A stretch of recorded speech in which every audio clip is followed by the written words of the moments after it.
મારું નામ ઠાકોર હિનાબેન નરેશભાઈ, ગામ દિયોદર। આજે અમે થરાદ ગામમાં આશાઓ બધી 1000 આશાઓ ભેગી થઈને ઉગ્ર રોષ દેખાડીએ છીએ કે અમારે HBNC અને HBYC નું જે કામ છે, અમે જે ઓફલાઈન કામ કરતા હતા એનું હવે અમારે ઓનલાઈન કરવાનું કીધું છે।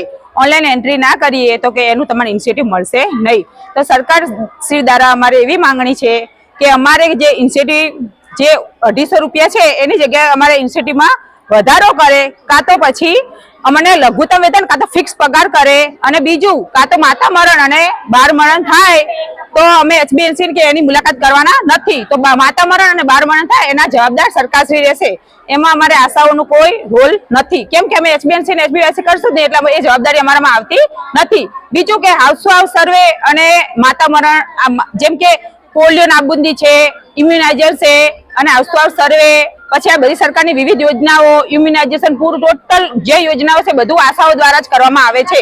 અને બીજું કે આશાઓને માત્ર 2000 પગાર છે, એમાં જેમ કે એના 50,000 પગારો મોટા અધિકારીનો એવો પગાર ને એ રીતની એના બધી રીતે બોધરેશન આપવામાં આવે છે। આશાને બી ઘરે સંસાર છે, એવું નહીં કે એને ફિલ્ડ વર્ક જ કામ કરવાનું, ઘરે એને બી છોકરા હોય, એના ઘરના પરિવાર લોકો હોય તો એના છોકરા માટે બી એને ટાઈમ લેતો। અને અહીંયા થરાદ DDO સાહેબ દ્વારા નક્કી કરવામાં આવ્યું હતું કે 8 થી 4 આશા વર્કરને ફરજિયાત કામ કરવાનું। તો પહેલું કે આશા વર્કરને ખાલી 2000 જ પગાર છે, ફિક્સ પગાર આપવામાં આવતો નહીં। અને બીજું કે આશાઓ કામ નહીં કરતી, એક ANC હોય તો 300 રૂપિયા કાપવામાં આવે છે, ના હોય તો કે 0, તમે આ મહિને ANC નહીં આપી તો તમને 300 રૂપિયા કાપવામાં આવશે।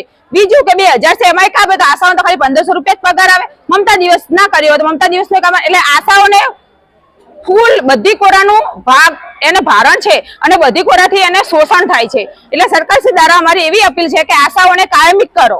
અને બીજું કે આશાઓને સરકાર એમ કહે છે કે 10 થી 12 ચોપડી ભણેલી હોય, તો જ્યારે પહેલા આશા વર્કરને નક્કી કરવામાં આવ્યું ત્યારે કોઈ બેન બિચારી ભણેલી નથી, 1 કે 2 ચોપડી ભણેલી હતી, અને હવે એમ કે 10 12, એટલે બધી બહેનોને હું તો મારે સરકારશ્રી દ્વારા એટલું જ કહેવું કે જે આશા કામ, બધી આશાઓ કામ તો કરે છે, બધાને ફિક્સ પગાર કરો અને લઘુત્તમ વેતન વધારો, બસ આટલી જ અમારી નમ્ર વિનંતી છે।